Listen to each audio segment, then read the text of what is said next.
As a younger woman, I did a lot of organizational development and a lot of psychology.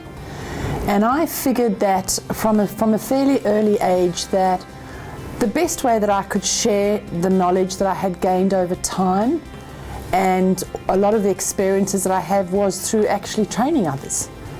And I was drawn to, I think I was drawn to the education area because I became a lecturer in psychology for many years, but I was at the same time doing organizational training. So I think I had maybe just a skill or maybe a gift was given to me around being able to actually impart information, both to small groups of people but also to large groups of people.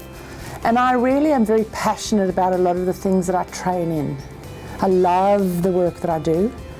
And I think the reason why I say that is because all of the stuff that I do helps people and organizations grow at all levels. And I'm very, very humbled and privileged to be in the position I am, and very grateful.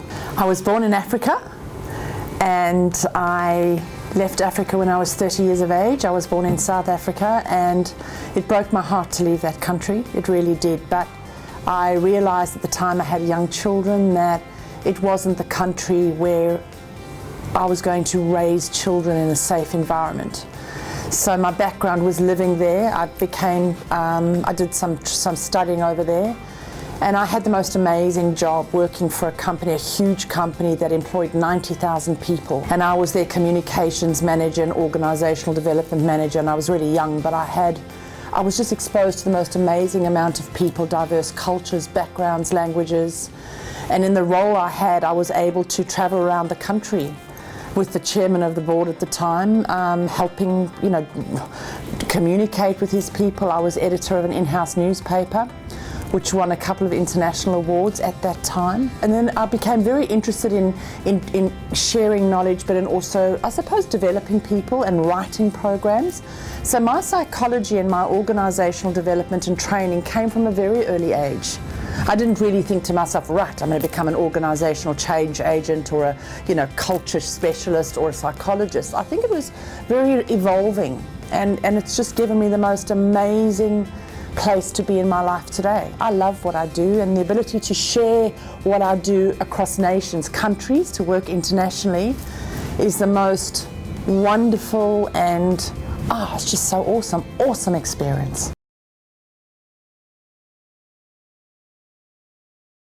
Well, an affair to remember, I think, really kind of talks to me because over the last 25 years that I've been working with countless organizations, and the organizations I work with are in all sectors, so corporate, community, education, government. What I see very often is that there's the same issue in a lot of organizations. I see three common problems. And those common problems are ineffective leadership and a lack of vision, number one. Number two, ineffective communication and silos that grow in organizations.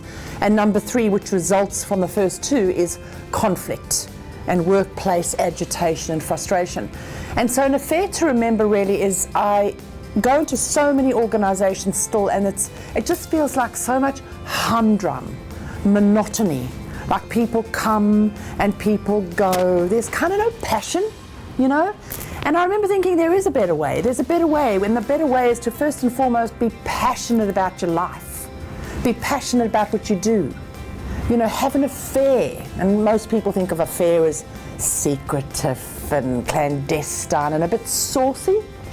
And I'm not suggesting that, I'm suggesting that, but to be passionate and optimistic about your business, about your life, about your children, about your marriage. Like, too many people don't have passion. They've lost the joie de vivre. The fun and excitement went on holiday, never came back. So you know what? Every day of my life I think, where can I have an affair to remember? And I want everybody else to start to imagine if the whole world thought to themselves, right, we're going to have an affair to remember with our business, our marriages, ourselves, our children. How about the next country? How about the universe? Wouldn't we live in a different world? Working over countless organizations, and it doesn't matter which sector, so government, corporate, education, community, it really doesn't matter. And working across nations and internationally, The three common issues are the same wherever we go. Different dimensions or different intensities, but they are. Number one, ineffective leadership and a lack of strategic direction. So people don't know where they're going. I'll give you an example. So I was working with a board of 13 people, and we were employed to do some strategic direction with them. So I was there one night and I said, so how many of you, tell me about the vision of your organization. Tell me what it is. And there was a lot of, not sure, maybe, oh, perhaps. And what was really interesting is that not one of the 13 people could tell me what their vision was.